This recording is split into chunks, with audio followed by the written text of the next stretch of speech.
This is a quick guide on how to use the Apera PH20 pH meter to measure your spray water pH. Here's what we're going to cover in this video. We'll move through each of these very quickly. Things you'll need: getting started, calibrating the meter, measuring pH with the meter, storing the meter, and some additional information. Okay, things you'll need. First is some distilled or purified water, which you can get from the grocery store for just a few dollars. Do not get drinking water, alkaline water, mineral water, and so forth. Your distilled water is going to be used for rinsing the meter probe between uses. You need at least 2 very clean cups or glasses.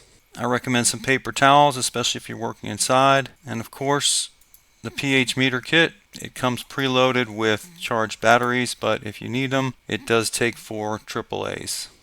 Based on my first-hand experience, this is a key point for getting started with the meter. You need to know the difference between a short press and a long press. This meter's design requires that you sometimes push the same button in different ways. So first we have the short press. You press the button and release immediately, so it's kind of like a firm, very quick tap. Next, the long press. Press the button, you hold and release. You hold it for a 3 count basically. Now here's an example of how it works. To turn the meter on, you short press the top button. To turn it off, you long press the top button. It takes a little getting used to, so when you first pull it out of the box, go ahead and try it a few times. This is something that can happen if you don't get the presses right. When you're turning on the meter, if you accidentally long press the top button instead of short pressing, it puts you in a pretty confusing parameter settings mode. I got stuck in there for a while. If that happens, don't panic. Just long press that top button again. Let's move on to calibrating the meter. We're going to watch a short video clip from the manufacturer on how to calibrate.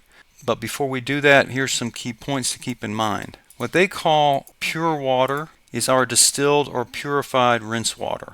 Also in the instructions, be watching out for those short versus long presses. Now you can fill a clean glass with rinse water to get ready for calibrating. pH calibration. Short press the power button to turn on the tester. Always start with pH 7 calibration.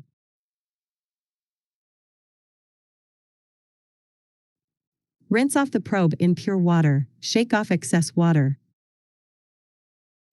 Dip the probe into the pH 7 buffer.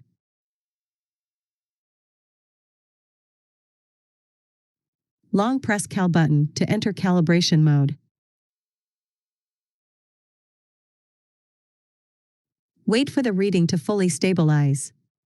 Then short press cal button to finish the first point calibration. Icon M will show up at the bottom left, indicating a successful first point calibration. Then rinse off the probe in pure water and shake off excess water. Do not turn off the tester after calibrating pH 7. Dip the probe in the pH 4 buffer to start the second point calibration. Make a quick stir in the solution, then hold still. Long press cal button to enter calibration mode. Wait for the reading to fully stabilize. Then short press cal button to finish the second point calibration. Icon L will show up at the bottom left next to icon M, indicating a successful 2-point calibration. Rinse off the probe in pure water and shake off excess water. Instructional videos like that aren't for everyone. If you didn't like it, don't forget the printed instructions in the kit. I'll also mention there was a third calibration bottle visible in the video. We're simply not going to use that third calibration. Let's finish up with a pretty important question, which is, when should you calibrate anyway? First of all, when using the meter for the first time, pretty obvious. Next, if you're doing a lot of measurements over multiple days, calibrate once per day, that's ideal. And then finally, if you pull the meter back out of storage at some point in the future, you'll want to calibrate then as well. Once you're calibrated, using the meter to measure is very simple. We're going to watch a quick video from the manufacturer on that. Here are some important points that the video doesn't mention. First, to measure your spray water, you're going to need to collect a sample, take it directly from your water source, and put it in a very clean glass. When measuring the pH of spray water, be aware that it can take a long time for a reading to stabilize. Stirring the sample with the probe can help. The instructions warn that getting a stable measurement can take as long as 5 minutes, although that would be very unusual. pH measurement. Rinse off the probe in pure water, shake off excess water. Insert the probe in your sample solution, make a quick stir, and let it stand.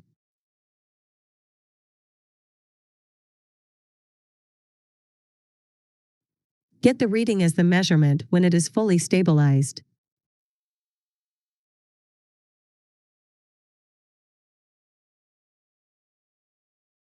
After measurement, rinse off the probe in pure water and close on the probe cap.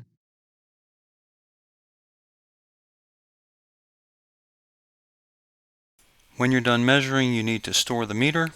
There's a short video on that, but first we'll reinforce the main points. For typical storage situations, store the meter with some droplets of rinse water on the probe, but never store the probe by soaking it in rinse water. If the probe's dried out, or for long-term storage, you can soak it in 3 molar potassium chloride as shown in the video or in the instructions. You can get that solution from Amazon.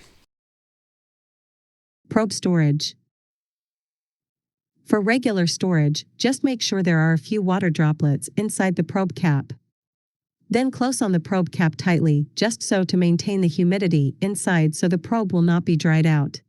If the probe is dried out by accident, or if you find the probe's response turns much slower than usual, soak the probe in Apera 3M KCl soaking solution, or pH4 buffer, for about 1 to 2 hours to recover its sensitivity. So for pH meter issues not addressed here, you've got a few options. Read the instructions that came with the meter.